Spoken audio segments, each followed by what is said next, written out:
O presidente da Câmara, Arthur Lira, é visto como uma peça fundamental no xadrez da reforma ministerial que deve ser anunciada até março por Lula. Emissários de Lira já indicaram ao presidente da República que gostariam de vê-lo no ministério fim, isso é, de entregas. A realocação ideal para os integrantes do PP seria o Ministério da Saúde. De uma só vez, o Centrão teria uma pasta com um orçamento de 241,61 bilhões de reais só em 2025, com capacidade de entrega e que teria uma interlocução direta com deputados e senadores por meio de emendas parlamentares. É o mundo dos sonhos para o Centrão. E já vamos voltar para Brasília com mais informações sobre isso com o Wilson Lima. Já pode rodar a vinheta de bastidores, porque parece que a coisa vem com boas informações de lá.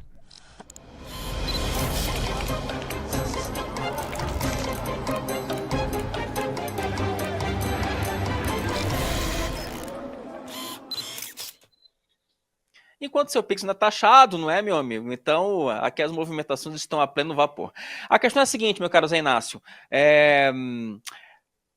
A grande questão, o fator Lira é o seguinte. Assim que for definida a cadeira do Arthur Lira, você termina de colocar, né, de estabelecer as outras peças nesse tabuleiro de xadrez da reforma ministerial. Porque é o seguinte, esse é o mundo dos sonhos. Só que integrantes da base do governo Lula estão trabalhando para que o Arthur Lira vá para o Ministério da Agricultura. Só que qual é o problema? Se você tirar o Carlos Fávaro da Agricultura, o PSD automaticamente perde um ministério. E aí o governo Lula vai ter que achar uma vaga para o PSD. PSD esse que pleiteia não só essa vaga da Agricultura, como ou um espaço maior no ministério. E nessa situação toda, uma cabeça que começa, que também é fundamental, é a do ministro de Relações Institucionais, Alexandre Padilha. O Centrão ele reclama que não tem uma interlocução com o governo Lula, que não tem uma função específica ali, na cozinha, no coração do Palácio do Planalto.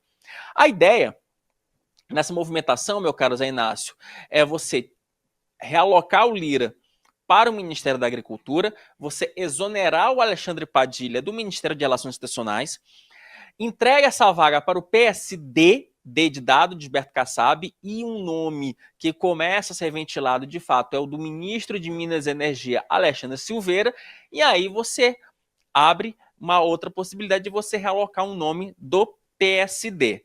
Aí você me pergunta, Wilson, o PSD quer mais espaço no governo Lula.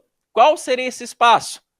Ministério da Justiça, através do presidente do Senado, Rodrigo Pacheco. Então, a reforma ministerial ela está começando a ser desenhada. Agora a questão é a seguinte, Lula vai esperar a conclusão das eleições na Câmara dos Deputados, que acontece no dia 3, e no Senado, que acontece no sábado, dia 1º de fevereiro.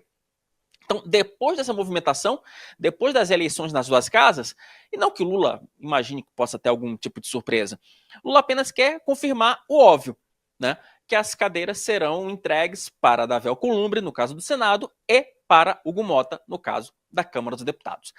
Definidas as eleições na Câmara e no Senado, Lula começa a ver com muito mais calma esse tabuleiro, esse xadrez da reforma ministerial.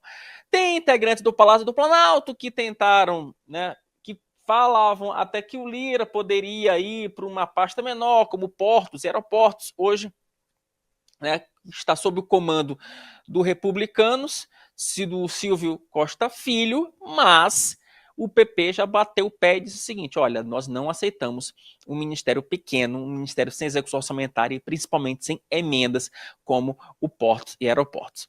Então, meu caro Inácio, essa é a jogada nesse momento. E digo mais, dizem até, tem integrantes do PP que falam o seguinte, que de fato uma função perfeita para a Lira seria justamente a Secretaria de Relações Institucionais no lugar de Alexandre Padilha. Os dois trocaram farpas e acusações mútuas ao longo do ano de 2023 e 2024. Seria aquele, como fala assim no cinema, né, meu caro Inácio? Seria um belo de um plot twist.